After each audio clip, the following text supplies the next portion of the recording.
Hallelujah. सबको जय मसीह की। मुझे विश्वास है कि प्रभु में आप सब लोग आनंदित होंगे। मित्रों, हम अक्सर देखते हैं कि लोग अपने जीवन यापन करने के लिए, जीवन का गुजारा करने के लिए, अपने परिवार को चलाने के लिए या अपनी ज़रूरतों को पूरा करने के लिए परिश्रम करते हैं, मेहनत करते हैं। चाहे फिर वो खेती हो या किसी भी प्रकार का काम हो, चाहे किसी कंपनी में हो या कोई किसी प्रकार का जॉब हो, 12-12 घंटे, 14-14 घंटे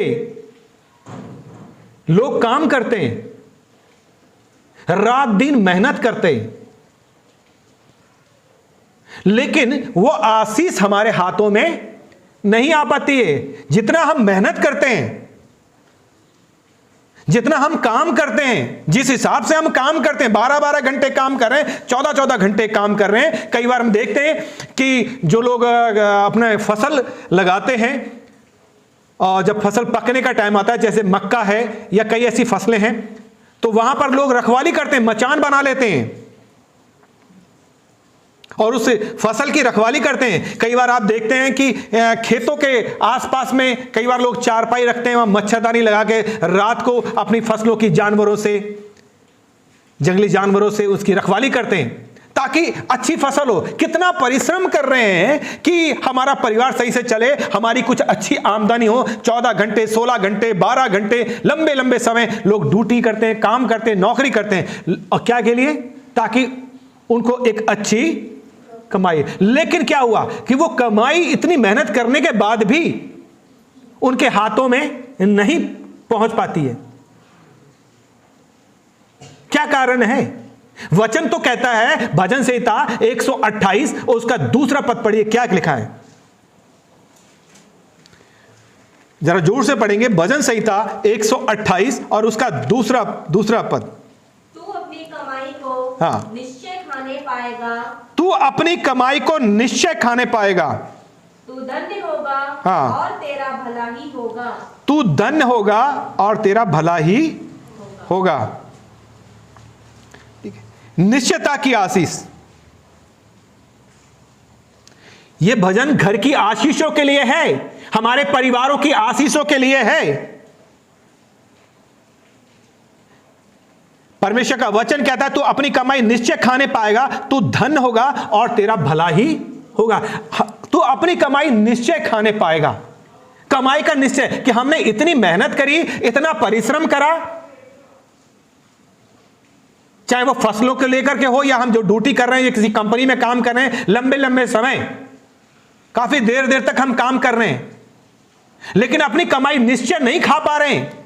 वो कमाई हम कर तो रहे हैं, लेकिन उस हिसाब से, जिस हिसाब से हम मेहनत कर रहे हैं, वो कमाई हमें नहीं मिल पा रही है। क्या हो रहा है हमारे साथ? परमेश्वर का वचन क्या कह रहा है?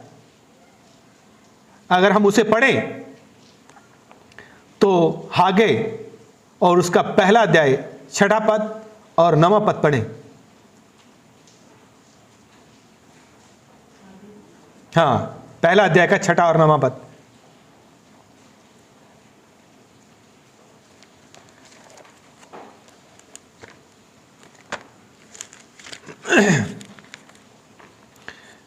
पहला अध्याय का 6 और 9 पद मैं आपके लिए पढ़ दे रहा हूं। यहां पर इस प्रकार लिखा है, तुमने बहुत बोया परंतु थोड़ा काटा, तुम खाते हो परंतु पेट नहीं भरता, तुम पीते हो परंतु प्यास नहीं बुझती, तुम कपड़े पहनते हो परंतु गरमाते नहीं, और जो मजदूरी कमाता है वो अपनी मजदूरी की कमाई छेद वाली थैली में रखता है। हम पिछले संडे भी इस बात को देख रहे थे, मेरी छेद वाली थैली, कि आपकी थैली में छेद है। जितना आप कमा रहे हैं, क्या हो रहा है? आप मेहनत इतना कर रहे हैं, इतना परिश्रम कर रहे हैं, लेकिन आपको उसका प्रतिफल आपके परिश्रम के हिसाब से नहीं मिल पा रहा है। कारण क्या है? वचन क्या कहता है? तुमने बहुत बोया, हाँ, परंतु थोड़ा काटा। हाँ, तुम खाते हो, हाँ, परंतु पेट नहीं भरता। हाँ, तुम पीते हो परंतु प्यास नहीं बुझती। हाँ, संतुष्टि नहीं, हमको नहीं मिल पा रहा है। क्या हो रहा है? हमें उससे उतनी आशीष, उतनी बरकत नहीं मिल रही है, हमारी पारिवारिक जरूरतें पूरी नहीं हो पा रही हैं। क्योंकि हम क्या कर रहे हैं, हमारी कमाई कहां रख रहे हैं? छेद वाली उस थैली में जमा कर रहे हैं जिसके नीचे छेद है, और वो क्या कर रहा है? नीचे गिरते जा रहा है। इसलिए पद क्या कहता है? 7वां पद, सेनाओं का यहोवा तुमसे यूं कहता है, अपने अपने चाल चलन पर सोचो। हमें अपने अपने चाल चलन पर ध्यान देखना है। कौन सा काम हम ऐसा कर रहे हैं जिसके कारण बरकत हमें नहीं मिल पा रही है, हमारे परिश्रम का भाग हमें नहीं मिल पा रहा, हमारी मेहनत का प्रतिफल उस हिसाब से हमें नहीं मिल पा रहा है जिस हिसाब से हम परिश्रम कर रहे हैं। परमेश्वर का वचन कहता है, और इसलिए 9वां पद में लिखा है कि तुमने बहुत उपज की आशा रखी परंतु देखो थोड़ी। तुमने सोचा इतना 14 घंटे काम करूंगा, 12 घंटे काम करूंगा और मैं इतना इतना काम करूंगा, रात दिन परिश्रम करूंगा। तुमने क्या करा? तुमने बहुत उपज की आशा रखी। तुम इसलिए परिश्रम कर रहे थे कि तुम्हें ज्यादा उपज मिले, तुम्हें ज्यादा प्रतिफल मिले, परंतु देखो थोड़ी है। और जब तुम उसे घर ले आए तब मैंने उसको उड़ा दिया। उसको उड़ाने वाला कौन है? परमेश्वर। उड़ा दिया। सेनाओं के यहोवा की यही वाणी है, यह सेनाओं के यहोवा की वाणी है, मैंने उसे उड़ा दिया जब तुम उसे घर ले आए। और वो पैसा कहां गया? या तो फिर शराब में चला गया, या कोई लड़ाई झगड़ा हो गया, आपकी फसल आई, इकट्ठी करी और जब उसे बेचा, उसका पैसा लेकर के आए तो क्या हुआ? कहीं कोई झगड़ा हो गया,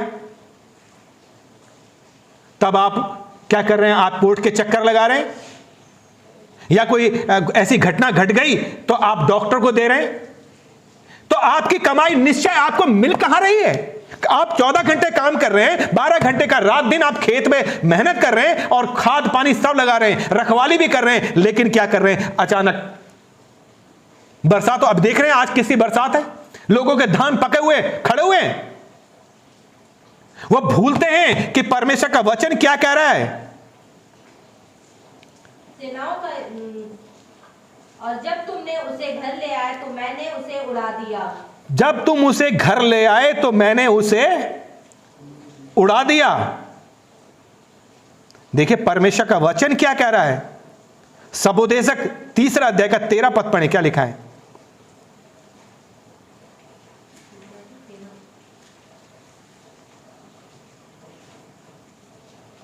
पढ़िए। और यह भी हाँ। परमेश्वर का दान है, हाँ। कि मनुष्य खाए पिए और अपने सब परिश्रम में सुखी रहे। ठीक है, अपने सब परिश्रम में वो सुखी खाए पिए आनंद करे। परमेश्वर से वो आनंद देना चाहता है। हालेलुया। क्योंकि अपने परिश्रम में आनंद मनाने की योग्यता परमेश्वर देता है, कि अपने परिश्रम के कामों का फल का वो आनंद उठाए, उसमें वो आनंदित रहे। क्योंकि आपकी आशीषों का जो आनंद आप उठा रहे हैं, आपके परिश्रम के फल का जो आप आनंद उठाने की जो आशीष का वरदान है, यह परमेश्वर ही देता है। तभी आप उस फसल का आनंद उठा पाएंगे, तभी आप अपने परिश्रम का का आनंद उठाने पाएंगे, उसकी कमाई को अच्छे से आप खाने पाएंगे। आप परिश्रम के आनंद मनाने की योग्यता, आपके कामों के फल का आनंद मनाने की योग्यता परमेश्वर की ओर से वरदान है। ये वो परमेश्वर ही देता है, तभी आप आनंद उठा पाएंगे। वरना देखो अभी क्या बरसात हो रही है, लोगों की धान पके हुए, उसको सोच नहीं सकते कितने धान इस समय बर्बाद हो रहे हैं। मैं प्रार्थना कर रहा हूं प्रभु से कि प्रभु ये जो तुझ पर विश्वास करते हैं वो ही नहीं, परंतु प्रभु बहुत से किसान हैं जिन्होंने कर्जे लेके किस किस तरीके से अपनी फसल को लगाया। प्रभु उस फसल की रक्षा करें कि उनकी कोई फसल नाश ना हो। किस तरह से उन्होंने परिश्रम किया है। परमेश्वर का वचन कहता है, मलाकी 3 अध्याय का 10 पद,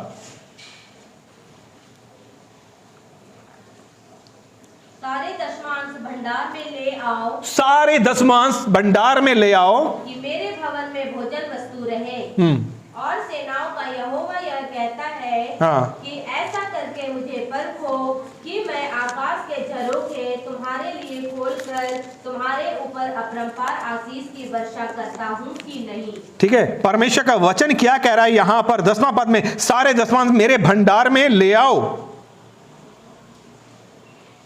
ठीक है, ऐसा प्रतीत होता है कि मलाकी के समय में बहुत भयंकर अकाल आया था और इसलिए परमेश्वर वहां पर इस बातों को उन्हें बता रहा है। आज समस्याएं क्यों खड़ी हो रही हैं?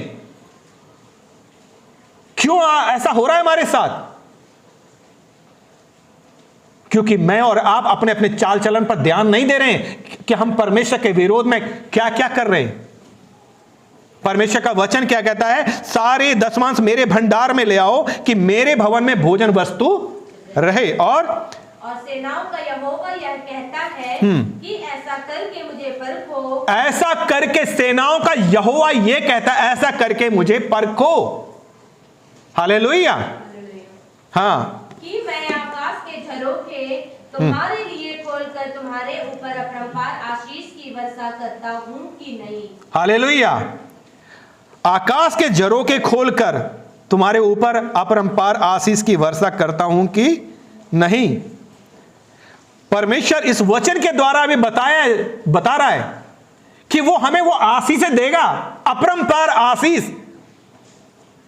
वो रास्ते, वो स्रोत जो अभी तक बंद हैं हमारे लिए, परमेश्वर उन्हें खोल देगा। हमें स्वर्गीय आशीष भी मिलेगी, हमें पृथ्वी की आशीष मिलेगी, हमारे परिश्रम का प्रतिफल भी हमें मिलेगा। जो 14-12 घंटे हम कर रहे हैं, उस परिश्रम पर भी परमेश्वर अपनी आशीष उड़ेलेगा। परमेश्वर का वचन कहता है कि अपरंपार आशीष की वर्षा करता हूं कि नहीं, ऐसा करके मुझे परखो। और 11 पद क्या लिखा हुआ है? मैं तुम्हारे लिए नाश करने वाले को ऐसा घुड़कूंगा कि वह तुम्हारी भूमि की उपज नष्ट ना करेगा। ठीक है, ये टिड्डियों का एक झुंड जो टिड्डों का होता है, जो हरे पत्ते और हरे पेड़ पौधों को चट कर जाती हैं। वो कह रहा है कोई महामारी, कोई ऐसी टिड्डियां, कोई ऐसी चीज तुम्हारी फसलों को हानि नहीं पहुंचाएगी। अर्थात किसी भी प्रकार का जो भी परिश्रम तुम कर रहे हो, उस पर परमेश्वर बरकत देगा, उसमें किसी प्रकार की हानि नहीं होने देगा। तुम्हारे 11 पद क्या कह रहा है कि तुम्हारे लिए नाश करने वाले को ऐसा घुड़कूंगा। वो टिड्डियां जो दल बांध कर चलती हैं, हमें पता भी नहीं होता है। आपने इससे पहले पढ़ा होगा, सुना होगा टिड्डियों का आतंक कैसा रहा, कितनी जगह फसलें नष्ट हो गई। तो वो कह रहा है कि ऐसा क्या है कि मैं उन्हें ऐसे घुड़कूंगा कि वह तुम्हारी भूमि की उपज नष्ट ना करेगा। वो तुम्हारी भूमि की उपज नष्ट नहीं करेगा। हालेलुया। और तुम्हारी दाखलताओं के फल कच्चे ना गिरेंगे। हालेलुया। परमेश्वर ऐसी आशीष देने पर है, वो हमें ऐसी आशीष देना चाहता है। क्योंकि जिन लोगों ने अपने स्वार्थ और अपने दशमांश और भेंटों को रोक रखा है, उन्हें अपने व्यवहार, अपनी कठोरता को बदलना पड़ेगा। जब वो अपने व्यवहार, अपनी कठोरता को बदलेंगे तो परमेश्वर जरूर आशीष देगा। हालेलुया। क्योंकि क्या कर रखा है उन्होंने, क्या कर रखा है, अपने स्वार्थ के कारण अपने दशमांश को, अपने उठाने की भेंटों को जो दी जाती है, क्या कर रखा है, परमेश्वर के लिए रोक रखा है। वो देना नहीं चाहते। उन्होंने अपने व्यवहार बदले नहीं है, वो अपने व्यवहार बदलना नहीं चाहते। और वो परमेश्वर के प्रति विश्वास योग, जब वो ऐसा करते हैं तो वो परमेश्वर के प्रति विश्वास योग्यता नहीं दिखाते, वो परमेश्वर के प्रति विश्वास योग्य नहीं रहते। उनको इस वचन पर विश्वास नहीं है। मैं फिर बोल रहा हूं, बाइबल परमेश्वर की मन की बात है। अगर आप आज ये कहें, आज ये वचन मेरे लिए, जो इस वीडियो को सुन रहा है, जो इस वचन को सुन रहा है, वो ये कहे आज ये वचन मेरे लिए है, परमेश्वर उसे आशीषित करेगा। क्योंकि कहां पर आप कठोर हैं, पर यह वचन हमारे लिए दिया गया है कि हम उस भाग को, उस आशीष को प्राप्त करें। लिखा है तू अपनी कमाई निश्चय खाने पाएगा। क्यों मिल पा रहा है आज कमाई हमें निश्चय? परिश्रम कर रहे हैं, बोया बहुत काटा थोड़ा। क्यों हो रहा है? क्योंकि हम परमेश्वर के विरोध में काम कर रहे हैं। हम उसकी उठाने की भेंटों की चोरी कर रहे हैं, हम उसके 10वां भाग की चोरी कर रहे हैं और उसकी व्याख्या अपने तरीके से देते हैं। मैं और आप, बाइबल क्या कह रही है बाइबल परमेश्वर की मन की बात है। यह याजकों के लिए बताया गया है। मैं बाइबल में बहुत से ऐसे रेफरेंस बता सकता हूं, यह याजकों का भाग है। लेकिन अगर आपके पास ज्यादा है, आपके चर्च के पास दर्शन है, आपके पास्टर के पास दर्शन है, तो अपनी मुट्ठी को खोलें ताकि वो दर्शन पूरा किया जा सके और उसमें आप अपना हक अदा करें। हालेलुया। परमेश्वर का वचन यही कहता है। और जब हम विश्वास योग्यता दिखाते हैं, जब हम अपने अंदर से स्वार्थ के कारण उन दशमांश को, उन भेंटों को रोक लेते हैं, अपने व्यवहार नहीं बदलते, अपनी कठोरता नहीं बदलते, तो हम कैसे आशीष हो सकते हैं? लेकिन अगर हम बदलते हैं, अपने व्यवहार, अपनी कठोरता को चेंज करते हैं और उस भाग को जो परमेश्वर का वचन कह रहा है 10वें पद में सारे दशमांश मेरे भंडार में ले आओ, ऐसा करके तब परमेश्वर वचन कह रहा है जब आप ऐसा करते हो तब परमेश्वर अच्छी वर्षा, बहुतायत की फसल और अच्छी आशीष हमें देगा। वो तब देगा, वचन में लिखा हुआ है, क्योंकि तुम मेरी ओर फिरोगे तब मैं तुम्हारी ओर फिरूंगा। हम परमेश्वर से कह रहे हैं तू हमारी ओर फिरते जा। हमने एक प्लान बना दिया और परमेश्वर के सामने, परमेश्वर इसको तो आप सक्सेस करो। हम उस प्लान के लिए परमेश्वर से नहीं पूछ रहे हैं कि परमेश्वर हमारे लिए योजना क्या है आपके पास। हम परमेश्वर के सामने उसको बना के जब तू सक्सेस कर इसको, हम उस काम के लिए परमेश्वर की इच्छा को नहीं जान रहे। हालेलुया। इसलिए परमेश्वर का वचन कह रहा है वो बहुतायत की आशीष देगा, बहुतायत की फसल देगा। आपके परिश्रम पर, आपके मेहनत पर, आपके 12 घंटे 14 घंटे जो भी काम कर रहे हैं उस पर वो बहुतायत की आशीष देगा। आज अपनी आशीषों में रुकावट का कारण हम स्वयं बने हुए हैं। परमेश्वर का वचन क्या कहता है? अगर हम सपोदेशक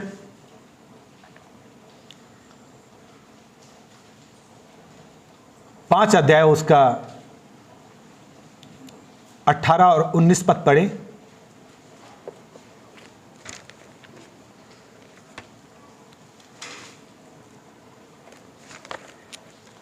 सुन, हाँ, जो भली बात मैंने देखी है, हाँ, वरन जो उचित है, हाँ, वह यह कि मनुष्य खाए और पिए और अपने परिश्रम से जो वह धरती पर करता है, अपनी सारी आयु भर जो परमेश्वर ने उसे दी है सुखी रहे, क्योंकि उसका यही भाग यही है। वरन हर एक मनुष्य जिसे परमेश्वर ने धन संपत्ति दी हो, वह उसके आनंद भोगने और उसमें से अपना भाग लेने और परिश्रम करते हुए आनंद करने की शक्ति भी दी हो, यह परमेश्वर का वरदान है। हालेलुया। परमेश्वर का वचन क्या कह रहा है? परिश्रम करते हुए आनंद करने की शक्ति भी दी है। यह परमेश्वर का वरदान है कि आपके पास है, परंतु आप उसका आनंद नहीं उठा पा रहे हैं। और आपका पैसा कहां चले जा रहा है? डॉक्टरों के पास।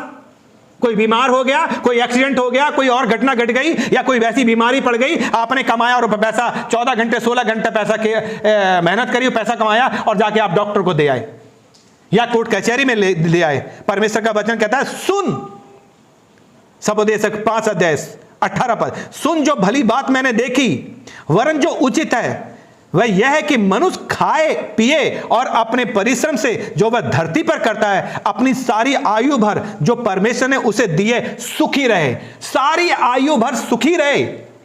आज ये सुख हमें नहीं मिल पा रहा है। परमेश्वर तो चाहता है क्या? सुखी रहे, क्योंकि यह उसका भाग है, यह हमारा हिस्सा है कि हम सुखी रहें। हम जो परिश्रम कर रहे हैं उसका फल हमें मिले, हमारे बच्चे खाएं, हमारे परिवार खाएं, हम उसका आनंद उठा सके, क्योंकि हम 14 घंटे 16 घंटे रात जाग करके खेतों फसलों की रखवाली करते हैं, तो उसका भाग हमारे परिवार को खाना चाहिए। परंतु क्या हो रहा है?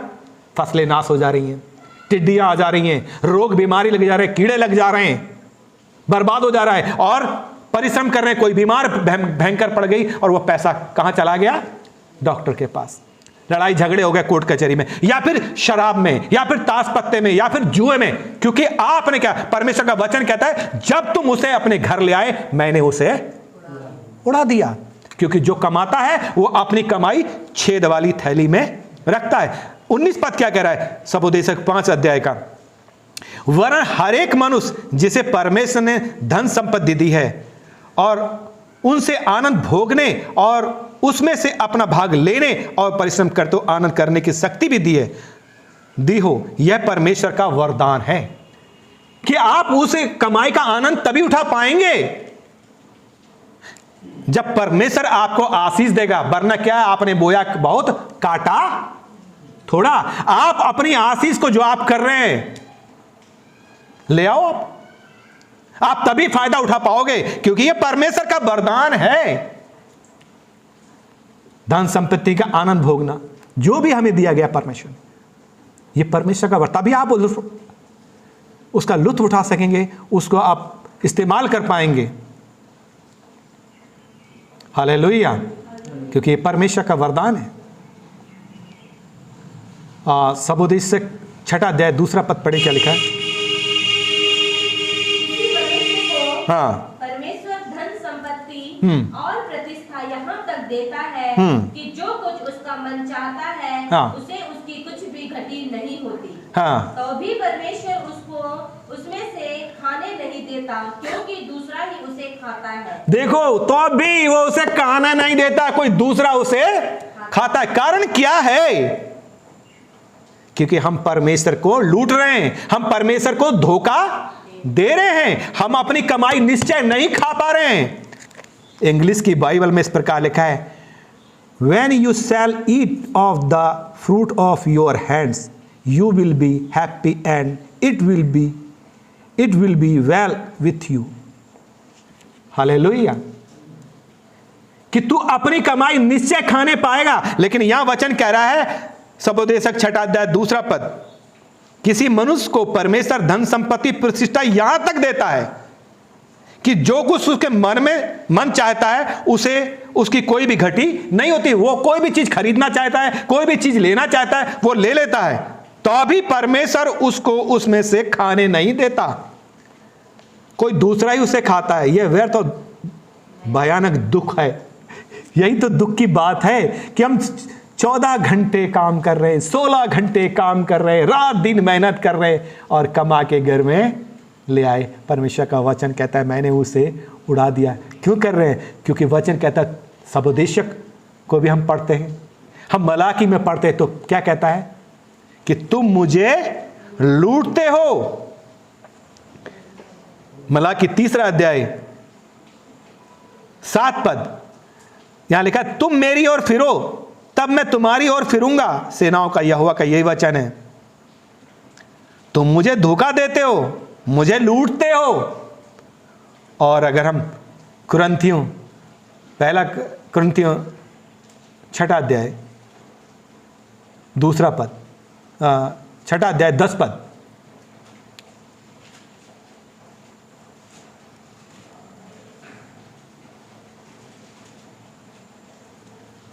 हाँ पढ़िए।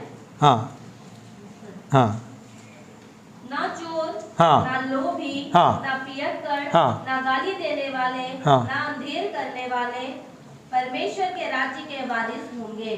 ठीक है, ये लोग परमेश्वर के राज्य के भागी नहीं होंगे। क्यों क्या कर रहे हैं? क्योंकि आप अपना कौन सा कंट्रीब्यूशन दिखा रहे हैं, आप अपना कौन सा योगदान दिखा रहे हैं परमेश्वर के राज्य के लिए। परमेश्वर हमारी आशीष बढ़ा रहा है, लेकिन हम परमेश्वर की आशीष को रोक रहे हैं। क्या कर रहे हैं? आप किसी भी पास्टर, जो भी आपका पास्टर है, आप अपने पास्टर के बारे में नहीं सोच रहे हैं, आप चर्च के बारे में नहीं सोच रहे हैं, आप सुसमाचार लोगों तक कैसे पहुंचे ये नहीं सोच रहे हैं, परमेश्वर का राज्य की बढ़ोतरी के बारे में आपके पास कोई दर्शन नहीं है। जैसे हम देखते हैं कि जहां दर्शन की बात नहीं होती वहां लोग निरंकुश हो जाते हैं। हमारे पास कोई दर्शन नहीं है। हम जैसे 10 साल से विश्वासी थे, 20 साल तक वैसे विश्वासी बने। हम क्या करें? हमें उससे और आगे बढ़ना पड़ेगा, हमें विश्वास में और आगे बढ़ना पड़ेगा, लोगों के लिए प्रार्थना करनी पड़ेगी, हमें परमेश्वर के राज्य के लिए अपने आप को देना पड़ेगा। परमेश्वर का वचन है हम उसके राजदूत हैं।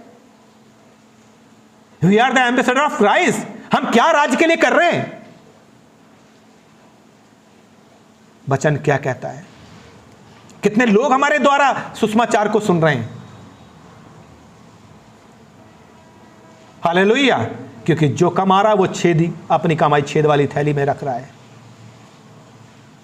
परमेश्वर का वचन कह रहा है इकट्ठा तो कर रहा है, लेकिन उसकी थैली में क्या है? छेद है। तो मित्रों, पहले थैली के नीचे का छेद क्या करो? सिल लो, तभी रुक पाएगा। वरना थैली में इकट्ठा करते जाओगे तो ये वहीं जाएगा। ये मेरा वचन नहीं है, ये सेनाओं के यहोवा का वचन है। हालेलुया। क्योंकि परमेश्वर का वचन यही कहता है ना। परमेश्वर का वचन कह रहा है, अगर हम पढ़ते हैं सपोदेशक 5 अध्याय उसका 18 और 19 पद, सुन जो भली बात मैंने देखी, वरन जो उचित है वह कि मनुष्य खाए पिए और अपने परिश्रम से जो वह धरती पर करता है, अपनी सारी आयु भर जो परमेश्वर ने उसे दिए सुखी रहे, और उसका भाग यही है। लेकिन आज क्या लोग दुखी हैं? वो बहुत रहे, काट बहुत रहे। साफ इस बात को बता रखा है, परमेश्वर ही उसी आशीष को इस्तेमाल करने के लिए आपको दिन देगा, ताकत देगा और आपकी आयु को बढ़ाएगा। हालेलुया। यदि आप उसमें विश्वास योग्य रहेंगे। वचन कहता है, भजन संहिता 127 यहां पे लिखा है,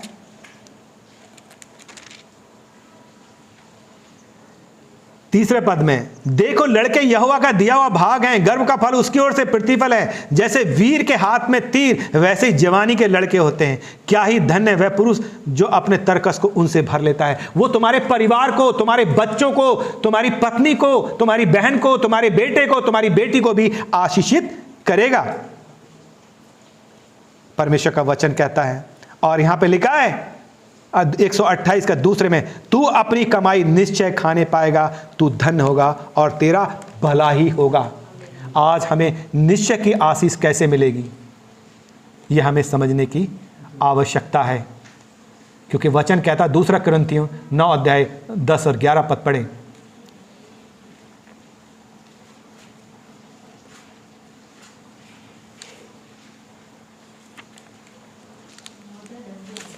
हाँ, दूसरा कुरिन्थियों 9 अध्याय 10 और 11 पद जरा जल्दी से पढ़ें। अतः जो बोने वाले हाँ, वो बीज और भोजन के लिए रोटी देता ठीक है। बोने के लिए, बोने वाले को क्या करता है? बोने के लिए बीज देता है। ठीक है। अगर आप बीज को ही खा जाओगे तो फसल कहां से पैदा करोगे? अब लोग क्या कर रहे हैं? बीज को खा रहे हैं और फिर वो आशीष कर रहे हैं, इसलिए उन्हें आशीष नहीं मिल रही है। उनकी कमाई छेद वाली थैली में, वो अपनी कमाई को निश्चय नहीं कर पा रहे। हमारे पास 50-50 हजार, 1-1 लाख, 20,000, 10,000, जो भी हमारी तनख्वाह है, क्या उसके हिसाब से हमें बरकत मिल रही है? एक बार अपने आपने लिखा है, अपने अपने चाल चलन पर सोचो, ध्यान दो, क्या वैसे मिल रहा है तुम्हें? उस हिसाब से मिल रहा है? जिस तरह आप मेहनत कर रहे हैं, आपके बच्चे मेहनत कर रहे हैं, आप मेहनत कर रहे हैं, क्या उस हिसाब से आपको मिल रहा है? वचन कह रहा है क्या? क्योंकि आपको जो बीज दिया गया बोने के लिए, दशमांश ये बीज है। ठीक है, आप बोओगे तभी काटोगे, लेकिन आप किसी दूसरे की फसल नहीं काट सकते। आपका बेटा बो रहा है, आपकी बेटी बो रही है, आपकी पत्नी बो रही है ना। आज जैसे मैं पिछली संदेश में मैंने बताया था कि हनन्याह और सफीरा ने क्या कर लिया था? पाप के लिए एका कर लिया था। उन्होंने वो संपत्ति का भाग रख रखा, वो पाप नहीं था। वो पाप था जो उन्होंने पवित्र आत्मा के विरोध में झूठ बोला। पवित्र आत्मा के विरोध में झूठ बोलने का मतलब है परमेश्वर के विरोध में झूठ बोलना, जिसे परमेश्वर बर्दाश्त नहीं करता। पवित्र आत्मा। हालेलुया। आप देख रहे हैं कि उसके बाद अगर आप देखो उस अध्याय को, अगर आप पढ़ेंगे तो आप देखें किस तरह से, प्रेरितों 5 अध्याय, क्या आप देखें कि किस तरह परमेश्वर कार्य करता है प्रेरितों के द्वारा। पतरस की परछाई से भी लोग ठीक होते थे कि उसकी परछाई हमारे बच्चों पर पड़ जाए, उसके कपड़ों का स्पर्श ही मिल जाए। आज वो सब पवित्र आत्मा कार्य नहीं कर पा रहा। क्यों नहीं कर पा रहा? क्योंकि हम परमेश्वर के विरोध में काम कर रहे हैं। लिखा है, परमेश्वर का वचन क्या कहता है?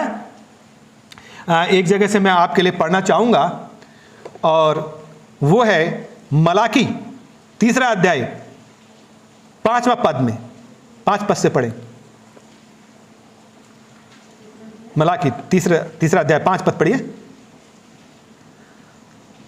तब मैं हाँ, न्याय करने को तुम्हारे तुम्हारे निकट आऊंगा हाँ। और टोनों हाँ। और व्यभिचारियों हाँ। और झूठी चिड़िया रखने वालों हाँ। के विरुद्ध और जो मजदूर की मजदूरी दबाते हाँ। और विधवा और अनाथ पर अंधेर करते और परदेसी का न्याय बिगाड़ते हाँ। और मेरा भय नहीं मानते, उन सबों के विरुद्ध मैं तुरंत साक्षी दूंगा।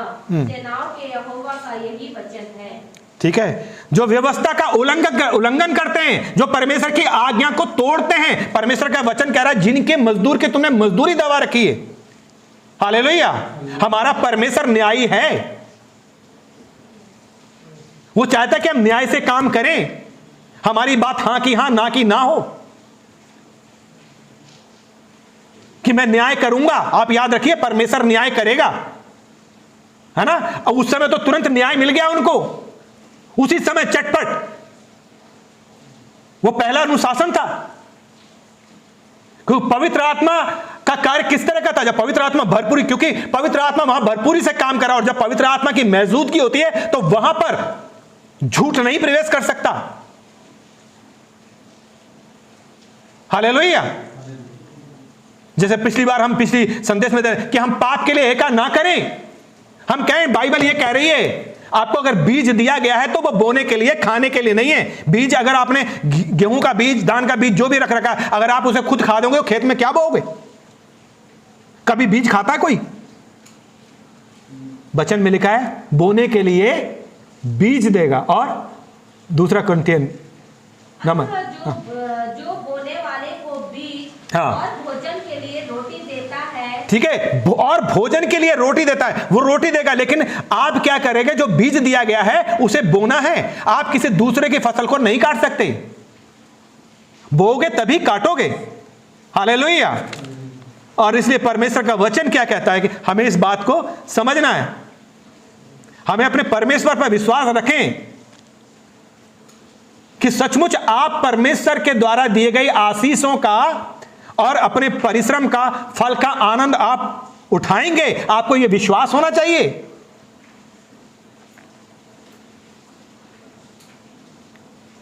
कुछ लोग हैं जो परिश्रम तो करते हैं, परंतु अपने परिश्रम से जो कुछ वह कमाते हैं वह हवा में उड़ जाता है। अर्थात वो अपनी कमाई को क्या करता है? छेद वाली थैली में डाल रहा है।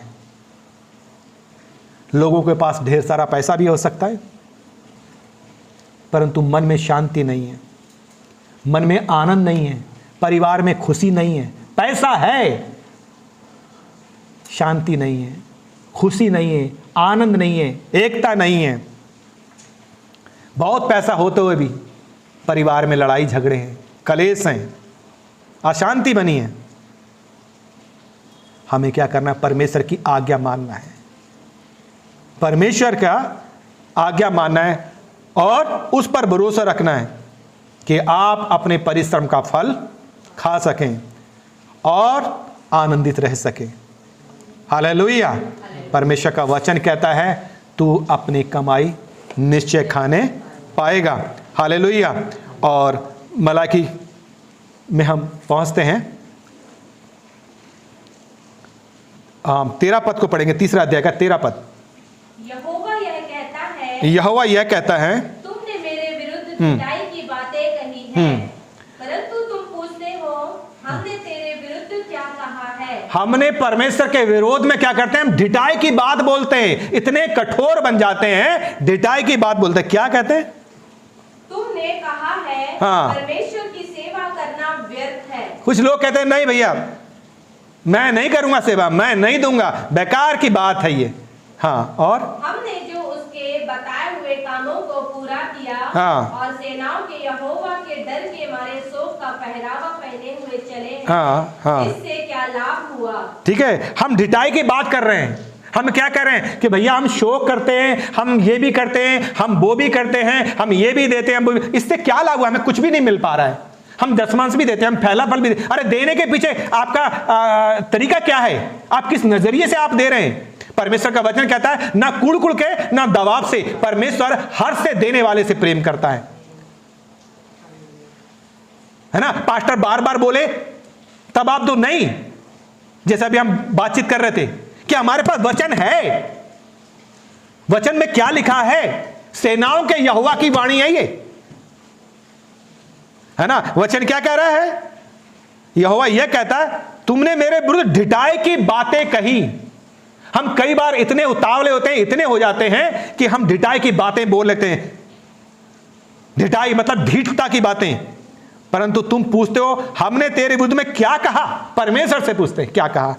तुमने कहा कि परमेश्वर की सेवा करनी व्यर्थ है। अगली बात, हमने जो उसके बताए हुए कामों को पूरा, हमने जो परमेश्वर ने हमें काम बताया उसे पूरा किया, और सेनाओं के यहोवा के डर के मारे हाँ, शोक का पहरावा, और उससे डरते रहे, शोक का पहरावा पहने रहे, मतलब अपनी गलती मानते परमेश्वर के पीछे चलते रहे। और क्या हुआ? और इससे क्या लाभ हुआ? इससे हमें क्या लाभ हुआ? ठीक है, क्योंकि कुछ लोगों की गलत धारणा होती है कि अगर उन्हें आशीष नहीं मिली या कुछ समय लग गया बरकत मिलने में, तो वो परमेश्वर से दूर चले जाते हैं। भैया हमने तो ये भी करा था, बहुत प्रार्थना करी थी, बहुत दुआ करी थी, बहुत वचन पढ़ा था, उपवास रखा था, और पीछे हट जाते हैं, बहुत हो गया। गलत धारणा, गलत सोच कि अगर हमें आशीष नहीं मिली, हमारी समृद्धि नहीं हो रही है, तो हम कहते हैं परमेश्वर की सेवा करना, चर्च जाना, दशमांश देना, या प्रार्थना करना, या दुआ करना, ये सब बेकार की बातें हैं। ढिठाई की बात बोलने लगते हैं। और यही तो शैतान चाहता है कि हम करें। जैसे पतरस ने कहा कि शैतान ने तेरे मन में ये बात क्यों डाली? देखिए, कई बार हम खुद अपने आप अपनी गलती करते हैं और दोष शैतान को देते हैं। हम खुद कठोर बने रहते हैं। शैतान मन में तो डालता है, लेकिन अपना मन भी तो हम ही दे देते हैं उसे काम करने के लिए। मौका तो हम देते हैं काम करने के, तभी तो शैतान काम करता है। अगर हम मौका ही नहीं दे तो कैसे काम करेगा वो? परमेश्वर का वचन क्या कह रहा है? अगला पद पढ़े। अब से हम अभिमानी लोगों को धन्य कहते हैं। अब से हम अभिमानी लोगों को धन्य। भैया देखो, वो तो परमेश्वर का भय भी नहीं मानता, वो दुआ भी नहीं करता, वो प्रार्थना भी नहीं करता, उसने कभी आज तक दशमांश का कुछ भाग भी नहीं दिया, उसने कुछ भेंट भी नहीं दिया, कोई दान ही नहीं दिया। लेकिन क्या हो रहा है? क्योंकि दुराचारी तो सफल, अरे इतना उसका जीवन भी अच्छा नहीं है, लेकिन वो तो भैया बहुत आशीषित हो रहा है, उसे तो भैया बहुत बरकत मिल रही है। दुराचारी सफल हो रहे हैं। हाँ, वरन वे परमेश्वर की परीक्षा करने पर भी बच गए। और वो परमेश्वर की परीक्षा करते हैं और बच भी जाते हैं कि देखो वो तो सही हो रहा है और हम तो सब कुछ कर रहे हैं, तब भी हमें बरकत नहीं मिल रही है। 14-14 घंटे काम कर रहे हैं, 16-16 घंटे काम कर रहे हैं, रात दिन खेतों में डटे पड़े, मजदूरी दिहाड़ी जो भी कर रहे हैं, क्या हो रहा है? हमें कुछ नहीं मिला, हम तो सब कुछ कर रहे हैं। परमेश्वर का वचन क्या कहता है? 16 पद आप पढ़िए। तब यहोवा का भय मानने वालों ने, ठीक है, ये दो टाइप के लोग थे। एक तो ये कठोर लोग जो परमेश्वर के विरोध में बात कर रहे हैं, और जो परमेश्वर का भय मानते हैं। इन्होंने आपस में बातचीत किया। क्या कहा? बात की, और हाँ। यहोवा ध्यान धरकर उनकी सुनता था। और जो यहोवा का भय मानते और उसके नाम का सम्मान करते थे, हाँ। उनके स्मरण के निमित्त उसके सामने एक पुस्तक लिखी जाती थी। ठीक है, परमेश्वर का वचन कहता है, ये पुस्तक का मतलब क्या है? जिनमें परमेश्वर के लोगों के नाम लिखे जाते थे। ये इनमें उनके भले कामों का वर्णन है। जो भी आप कर रहे हो परमेश्वर के लिए, वो परमेश्वर क्या लिखा जा रहा है। जो भी आप कर रहे हो, आपके भले कामों का लिखा है। जो काम वो कर, यहां स्पष्ट लिखा है, फिर से पढ़ना। तब यहोवा का भय मानने वालों ने आपस में बातें की, और यहोवा ध्यान धरकर उनके सुनता था। और जो यहोवा का भय मानते और उसके नाम का सम्मान करते थे, हाँ। उनके स्मरण के निमित्त उसके सामने एक पुस्तक लिखी जाती थी। परमेश्वर का वचन कह रहा है कि उसके सामने एक पुस्तक लिखी जाती थी। Hallelujah, hallelujah. क्योंकि सभी लोग कठोर नहीं हो गए थे, सभी लोगों ने धर्म त्याग नहीं दिया था, सभी लोग ऐसा नहीं कर रहे थे। ये यहोवा का भय मानने वाले थे। इन्होंने आपस में बात की और परमेश्वर ने क्या करा? अपने प्रति उनकी विश्वास योग्यता को स्मरण किया, उसको स्मरण रखा, याद रखा, और तब वहां पे एक पुस्तक लिखा है। भय मानते और उसके नाम का सम्मान करते थे, परमेश्वर के नाम का, उनके स्मरण के निमित्त उनके सामने एक पुस्तक लिखी जाती थी। हालेलुया। और सेनाओं का यहोवा यह कहता है, हाँ। जो दिन मैंने ठहराया है, जो दिन मैंने ठहरा, बहुत ध्यान से सुनना, ठहराया है, हाँ। उस दिन वे लोग मेरे वरन, हाँ। मेरे निज भाग ठहरेंगे। हालेलुया। परमेश्वर का वचन कहता है कि उस दिन, जो दिन मैंने ठहराया है, उस दिन वो क्या होंगे? मेरे लोग, तब उनको कहेगा परमेश्वर, ये मेरे लोग हैं जिन्होंने मेरी आज्ञा को माना है, जो मेरे पीछे चले, जिन्होंने मेरे राज्य के लिए काम किया है, हालेलुया, जिन्होंने मेरे सेवकों की, मेरे दासों की सुधि ली है, हालेलुया। परमेश्वर का वचन कहता, प्रभु ने, यीशु ने कहा कि मेरे नाम से यदि तुम्हें कोई एक गिलास पानी भी पिलाएगा, मैं सच कहता हूं वह अपना प्रतिफल किसी रीति से नहीं खोएगा।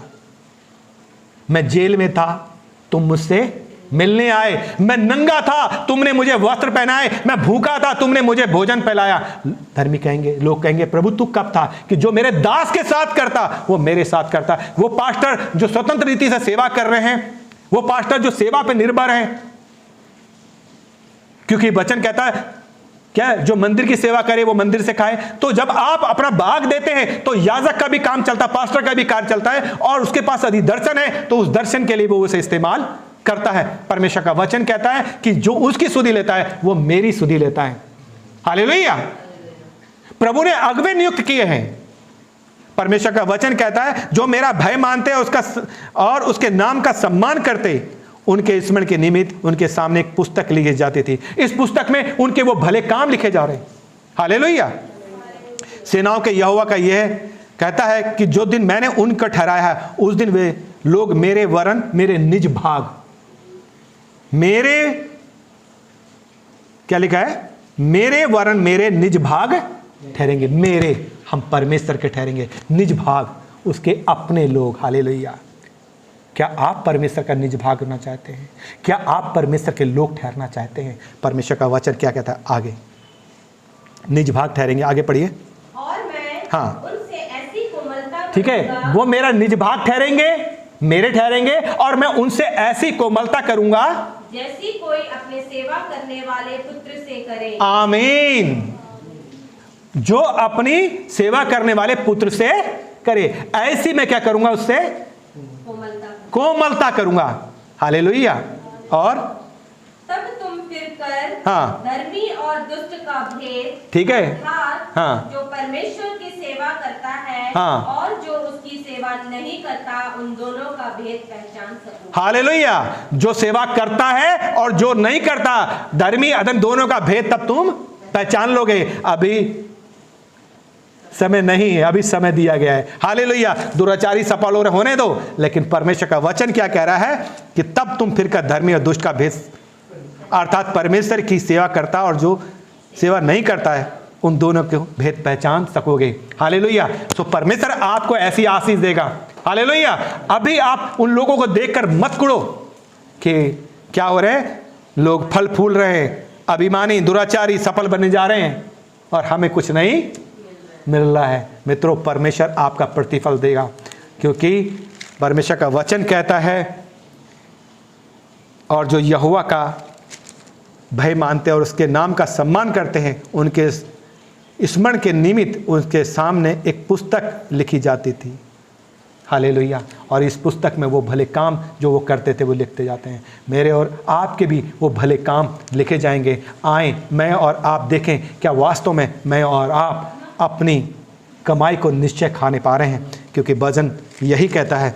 हालेलुया। भजनकार यहाँ स्पष्ट इस बात को बोलता है, भजन संहिता 128 का दूसरा पद, तू अपनी कमाई निश्चय खाने पाएगा, तू धन होगा और तेरा भला ही होगा। और जब तू ऐसा करेगा तब तू अपनी कमाई निश्चय खाने पाएगा और तेरा भला ही होगा। सो परमेश्वर आप सबको इस वचन के द्वारा आशीष दे। जय मसीह।